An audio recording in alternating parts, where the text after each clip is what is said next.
Har vi en stykk fornøyde kunde som skal teste varen sin og se om dette her var noe å ha på. Og alle står og ser på, og alle lurer på det samme.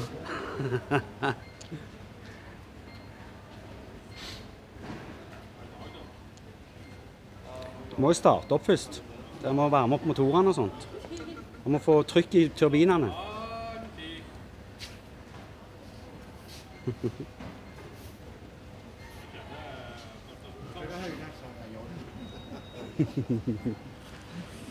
Ja, jeg tror han får litt prestasjonsdrang også når det er så mange som ser på.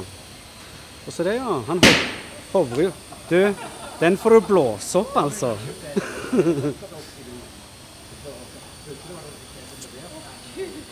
Se det, vet du. Da går han høyt opp i lufta. Oi!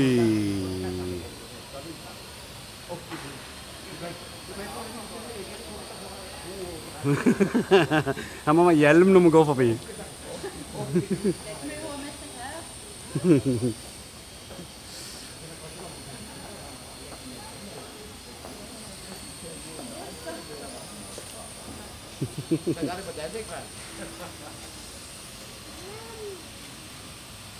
Det var lite lys på den der.